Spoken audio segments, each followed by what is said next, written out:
여러분이 시간과 여건이 허락하시면 지금 방영되고 있는 영화 한 편을 관람하시기를 제가 추천드립니다. 교회 오빠라고 하는 영화인데요. 여러분들이 시간이 되시면 꼭 한번 관람하시게 되면 신앙에 굉장한 도움이 될 영화이기 때문에 추천을 드립니다. 이 교회 오빠라는 영화, 이관희 집사님이라는 40세의 세상을 떠난 젊은 집사님 부부의 이야기가 그 영화의 다큐멘터리로 제작된 영화인데 주제 내용입니다. 결혼을 해서 이제 아기를 아내가 출산하던 날 이제 아기가 막 태어날 때 얼마나 기뻐요. 너무 기뻐가지고 막 할렐루야 할 때 전화 한 통이 걸려옵니다. 전화를 받았더니 얼마 전에 이 병원에서 종합검진 받은 결과가 당신이 대장암에 걸렸다고, 대장암 4기에 걸린 것을 알게 됩니다.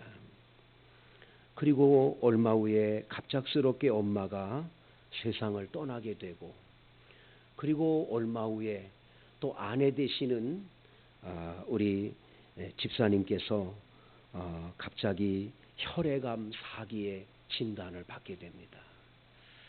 그 영화 중간에 이관희 집사님이 아내가 혈액암에 걸렸다는 소식을 듣고는 기도를 하는 장면이 나와요. 하나님, 이러다가 우리 집 식구들이 다 죽게 생겼습니다. 그리고 오열을 하며 기도하는 장면이 나와요.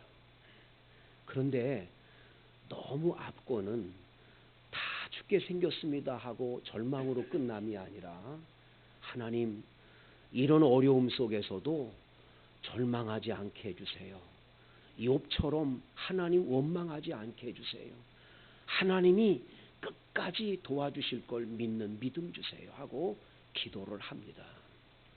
대부분 이렇게 영화나 모든 것들이 전개될 때 마지막 부분은 하나님이 강력하게 역사해서 병들이 치료됐더라 그러면 할렐루야 하고 좋은 영화일 텐데, 이 교회 오빠라는 영화는 그렇지가 않습니다.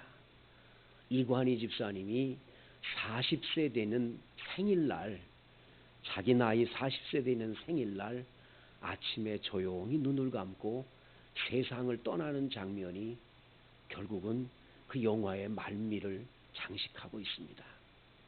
그러면 얼마나 허무하고 낙담스럽겠어요. 그런데 이 영화의 정말 감동스러운 건 두 사람이 암에 걸리고 절망스러운 여건 환경임에도 하나님을 믿는 믿음의 사람은 그 모든 어려운 환경을 일어서고 이겨내는 그런 장면들을 끊임없이 보여주는 거예요. 절대로 낙심하지 않는 거예요. 낭망하지 않는 거예요. 아내한테 쫄지 마 여보, 걱정하지 마 이렇게 힘을 내고, 그러면서 용기를 주면서 같이 희망을 가지고 하나님 아버지를 믿는 믿음으로 그 고난을 이겨내가는 장면이 계속 나오는 걸 보게 됩니다. 그 영화 중간에 이런 대사가 있습니다. 하루라도 더 살기 원하는 이유를 묻는다면 이 하루라는 시간을 통해 더 온전하고 성숙해질 수 있는 기회를 갖고 싶어서 그렇습니다. 오늘 이 삶이 내 인생의 마지막 날이라면 이 시간을 누구를 증오하면서 보내고 싶지 않습니다. 나는 죽고 예수로 삶을 사는, 그래서 매일매일이 나는 예수 믿는 자로 행복하다고 고백하며 살아가는 그 길을 저는 선택하겠습니다. 그리고 간증하며 가는 거예요. 사랑하는 성도 여러분, 예수를 믿는 우리가 신앙의 길을 걷다가 보면 좋은 일만 있는 건 아니지요. 우리가 원치 않는 만 가지의 문제와 어려움들이 우리 가운데 풍랑으로 큰 풍랑으로 덮칠 때가 참 많습니다. 그 많은 풍랑과 어려움이 올 때 우리는 하나님 정말 살아계시냐? 하나님이 살아계시다면 어떻게 이런 일이 있냐? 하나님이 어떻게 나한테만 이렇게 억울한 일을 주냐? 그 낭망할 때가 참 많죠. 하지만 사랑하는 성도 여러분, 주님은 우리가 많은 풍랑과 어려움을 겪어도 여전히 우리와 함께 하시고 우리를 지켜주시는 줄로 믿습니다. 오늘 성경 말씀 22절에 보면 하루는 제자들과 함께 예수님이 배에 오르셨습니다. 그리고 제자들에게 말씀하십니다. 호수 저편으로 건너가자 이렇게 말씀하셨어요. 예수님이 그렇게 하자고 제안을 드린 거예요. 제자들은 예수님의 말씀을 듣고 예 하고는 호수 건너편으로 건너가게 됩니다. 그런데 23절 행선할 때에 예수께서 잠이 드셨더니 예수님이 배에서 잠을 주무시게 되는 거예요. 예수님이 주무실 때 갑자기 광풍이 호수에 내리칩니다. 광풍이란 말 그대로 미칠 광자예요. 미칠 광자에 이 바람, 미친 바람이 부니까 얼마나 무섭겠어요. 확 바람이 일어나니까 이 호수로 내리침에 배에 물이 가득하게 된 거예요. 파도가 일어나가지고 풍랑이 일어나서 배에 물이 가득 차게 된 거죠. 여러분, 예수님이 추천하고 예수님이 함께 가는 그 배에도 풍랑은 일어남을 잊어서는 안 돼요. 예수를 믿고 신앙생활한다고 아프지도 않고 다 좋고 행복하고 잘 되는 일만 있다? 절대 아니에요. 반드시 예수 믿어도 어려운 풍랑은 오는 줄로 믿습니다. 풍랑은 반드시 오게 돼 있어요. 그런데 이 풍랑이는 바다를 어떻게 하면 이겨낼 수가 있겠어요? 오늘 성경에 보면 제자들이 예수님께 와서 예수님을 깨우기 시작합니다. 주여 주여 우리가 죽겠나이다 하고 예수님을 깨우는 거예요. 주무시던 예수님이 일어나시더니 오늘 성경 24절에 보면 바람과 물결을 꾸짖으셨습니다. 바람아 잔잔하라, 파도야 그쳐라. 주님이 그렇게 명령하셨겠지요. 그랬더니 갑자기 광풍이 멎이고 그 풍랑이던 바다가 잔잔해지는 역사가 나타나게 되는 거죠. 오늘 성경 말씀 25절에는 예수님께서 제자들에게 말씀을 이렇게 하십니다. 너희 믿음이 어디 있느냐? 왜 예수님이 풍랑이는 바다를 잔잔케 하신 다음에 제자들에게 너희 믿음이 어디 있느냐 이렇게 물어봤냐는 거지요. 왜 물어보셨겠어요, 여러분? 무엇 때문에 너희 믿음을 얘기했을까요?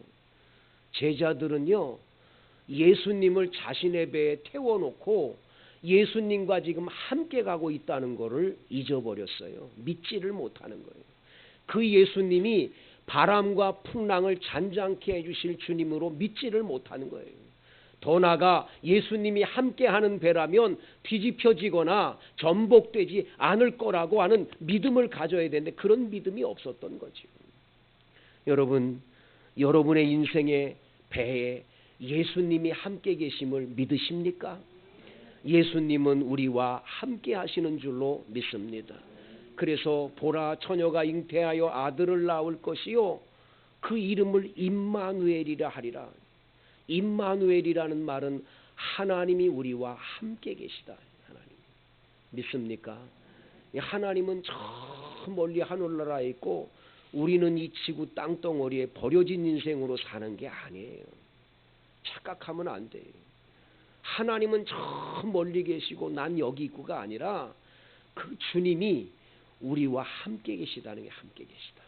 믿습니까? 우리와 함께 계시다.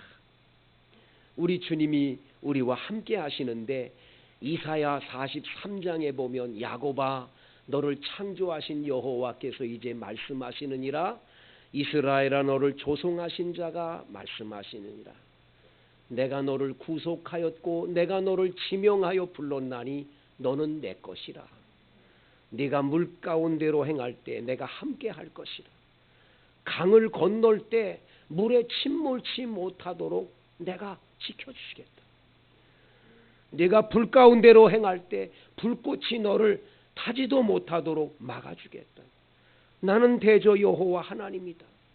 주님이 여러분들의 삶에 언제나 함께 하셔서 지켜주시고 보호해 주시는 것을 믿으시기를 바랍니다. 아프리카의 탐험가요 선교사였던 리빙스톤의 전기를 읽어보면 리빙스톤은 선교사로 있으면서 많은 고생을 했습니다. 그 전기를 읽다 보면 선교사의 삶이 이렇게 힘들었구나. 언제 한 번은 이빨이 다 썩어서 너무너무 아파가지고 이 이빨이 아파서 못 견디는 거예요. 그래가지고 나무를 이렇게 나무를 휘어가지고 거기다가 끈을 묶어서 이빨을 해서 나무를 탁 튕기면 나무가 탁 튕겨나가면서 이빨이 빠지는. 그래가지고 그 알턴니가 빠졌을 때 감사기도를 드리는 장면이 나와요. 사자가 달겨들어서 팔 한쪽이 사자에 물려가지고 한쪽 팔을 떨어뜨려서 못 쓰게 됐어요. 그런 어려운 일들을 많이 겪는데 고향인 영국 땅에 돌아와서 영국에 있는 많은 기자들이나 이런 신문 기자들 앞에 서서 대담을 할 때 이렇게 얘기를 합니다. 신문 기자들이, 선교사님, 당신은 지금 너무 힘들고 어렵고 가족들 곁을 떠나서 홀로인데 그 정글 숲에서 어려운 일을 많이 겪으면서도 다시 그곳으로 가려고 합니까? 이렇게 물어봐요. 그때 선교사님이 이렇게 말합니다. 당연히 가지요. 또다시 가야 되지요.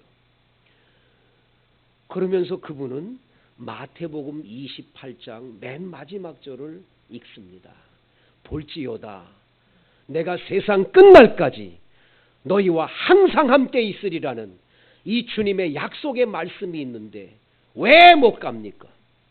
당연히 가야지요.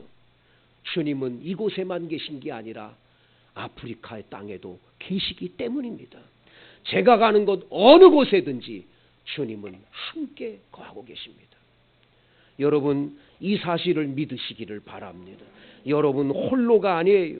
여러분 혼자 고통당하고 아픔당하고 괴로움당하고 나는 왜 이렇게 어렵고 힘든 일만 있냐. 나는 정말 잘 산다고 했는데 내게 왜 이런 아픔이 오냐. 이런 어려움들을 왜 주느냐 하면서 끊임없이 여러분들을 불평하게 만드는 조건이 있더라도 한 가지를 잊지 마세요. 주님은 여전히 나와 함께 계시는 거예요. 나와 함께 동행하시는 주님을 믿으시기를 바랍니다. 가끔 보면요, 이 하나님이 함께 하시는 걸 못 믿는 분들이 많아요. 믿지를 못해요. 의심을 합니다. 하나님이 어디 계셔? 하나님 안 계시지. 여러분 의심하지 않게 되기를 바라요. 어떤 목사님이 결혼식 주례를 하는데 그 주례하실 때 재미난 말씀을 하시더라고요. 이렇게 말씀합니다. 오늘 신랑 신부 여기 서 있는데 두 분은 서로 몰래 상대편의 핸드폰을 들여다보지 마세요. 만약 보고 싶으면 여보 당신 핸드폰 나 좀 쓸 수 있을까요? 물어보고 쓰라고. 몰래 보지는 말라고. 몰래 보면 남편이 그 광경을 보고 내 아내가 나를 의심하는구나. 그 의심이 있기 시작하면 사랑은 깨어지게 돼 있다고. 서로에게 신뢰가 믿음이 있는 상태에서 사랑은 유지되는 거지. 그 믿음이 깨어지고 나면 사랑은 깨어지는 거라고. 그러면서 절대로 남편이 늦게 들어왔다. 여보 어디 갔다 왔어? 누구 만났어? 끙끙 냄새도 맡아보고 어디 루즈 묻었나 보고 이러지 말라고. 그냥 늦게 들어왔으면 배고프겠거니 하고 밥이나 차려주고 그냥 넘어가라고. 믿으라고. 믿으면 사랑은 유지되는 거라고. 예, 아멘. 막 그렇게 막 열정을 가지고 얘기하시는데 제가 거기서 굉장히 깨달음을 준 것이 뭐냐면 믿음 없는 사랑은 유지되기가 어렵다는 거예요. 여러분이 주님 사랑한다 하면서 예수님 사랑해요 하는데 예수님이 나와 함께 계시는 걸 못 믿으면 그 예수님의 사랑은 깨어지는 거예요. 주님이 날 사랑하시고 은혜 주시는 건 아무 소용 없어져요. 그렇기 때문에 의심하지 않고 믿는 믿음이 중요한 줄로 믿습니다. 이 동물의 왕국을 보면 여러분 그 사파리에서 막 들소들이 막 풀을 뜯고 있을 때 사자 무리들이 거기서 하나를 배고프니까 잡아먹기 위해 오잖아요. 딱 나타나거든요. 나타났을 때 이 들소들이 풀을 먹다가 딱 사자의 그 발소리나 뭘 보면 도망가기 시작을 해요. 근데 하나가 딱 도망가기 시작하면 무리를 지어서 다 같이 도망을 갑니다. 근데 사자들은요, 그거 다 잡아먹으려고 그러지 않아요. 그 가운데서 무리 가운데서 계속 쫓아가다 보면 하나는 꼭 무리에서 이탈이 되게 돼 있어요. 딱 이탈되는 순간 고기를 집중해서 쫓아가서 그걸 잡아먹는 거죠. 여러분 신앙생활할 때 마귀란 놈은 우는 사자처럼 다니며 삼키자를 다 찾아다니는데 어떤 사람을 주님이 찾느냐, 이 마귀가 찾냐, 이탈되는 거예요. 신앙에서 예수님과 함께 딱 붙어서 예수님과 동행하고 예수님 안에 거하는 사람은 마귀가 감히 건드리지 못해요. 근데 이 마귀가 자꾸 와가지고 우리한테 뭘 주냐. 야, 너 바쁜데 기도 생활하면 되냐? 바쁘니까 기도하지 않아도 돼. 야, 너 성경 읽지 않아도 돼. 무슨 구역 예배야. 너 바쁘잖아. 주일 성수 안 해도 괜찮아. 주일날 뭐 놀러 갈 곳도 얼마나 많은데 자꾸 그러면서 이 신앙의 무리에서 이탈시켜 예수님하고 자꾸 떨어져 나가게 하는 거예요. 예수님에게서 떨어져 나가는 순간 마귀의 밥이 된다는 걸 잊으면 안 돼요. 그래서 여러분은 주님이 나와 함께함을 굳게 믿으세요. 절대로 의심하지 마세요. 아무리 환난 풍파가 많고 어려워도 주님은 절대로 내 곁을 떠나지 않고 볼지어다 세상 끝날까지 너와 함께하리라는 약속의 말씀을 주셨고 함께하심을 굳게 믿으시기를 바랍니다. 의심하지 않게 되기를 바라요.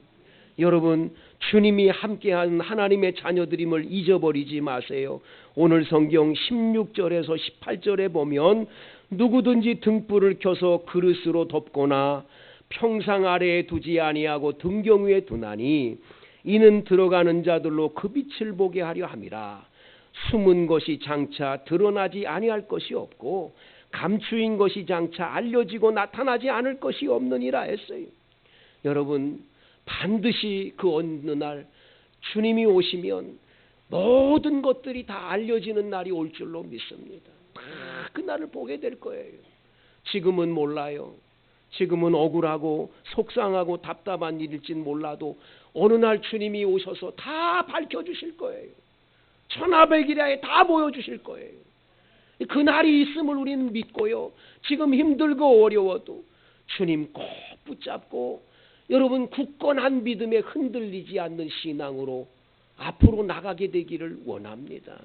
오늘 성경 19절에서 21절에 보면 예수님의 어머니와 그 동생들이 왔어요. 무리로 인하여 가까이 하지 못하게 됐습니다. 그때에 예수님 저 밖에 어머니와 동생들이 왔습니다. 그랬더니 예수님이 말씀해요. 내 어머니와 내 동생들은 곧 하나님의 말씀을 듣고 행하는 이 사람들이라고.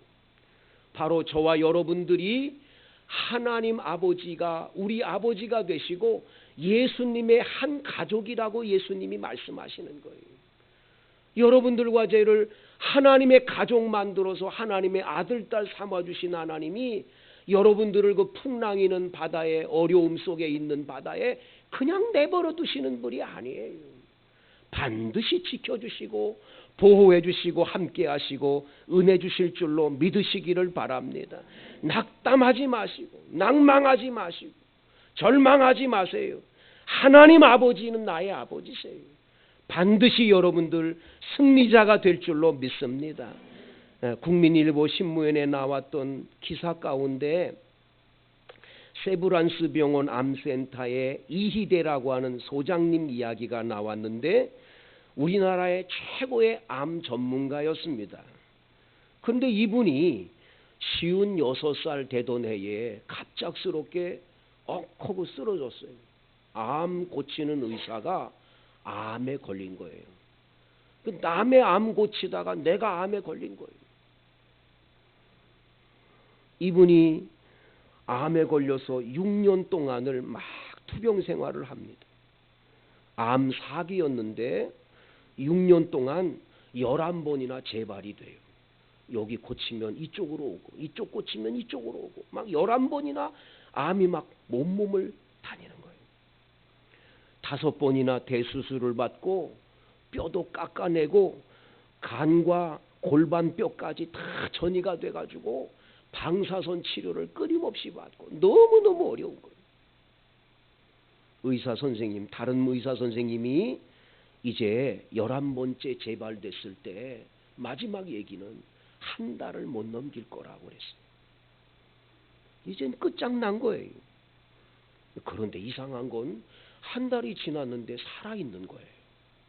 참 신기한 일이죠. 살아있어요. 그러더니 살아있는데 나중에는 몸이 건강해져가지고 출근을 하는 거예요. 그리고는 암 환자들을 치료하기 시작을 하는데 이 암 환자들이 와가지고 저기 의사 선생님 제가 재발됐어요. 그러면 아유 걱정하지 말아요. 나는 11번 재발됐던 사람이에요. 그러면 그렇게 위로를 받는다라는 거예요. 아이고 저 또 수술 받아야 돼요. 아유 걱정하지 말아요. 저는요 5번 대수술 받은 사람이에요. 그래도 이렇게 건강한데요. 그러면 그 말을 들으면 얼마나 위로가 되는지 그냥 의사 선생님 보면 너무 존경스럽고 위로를 얻는다라는 거예요. 이희대 소장님은 이렇게 말합니다. 암에 걸리면 모든 것이 끝장났다고 하는 좌절과 절망이 결국은 우리를 망하게 만드는 거라는 거예요. 그러면서 이렇게 말하는 거예요. 암이라고 하는 절망이 찾아와도 그 절망은 동굴이 아니라 터널이라고. 터널은 시작하는 곳이 있으면 나가는 곳이 있는 거라고. 우리는 동굴 속에 갇혀 있는 게 아니라고.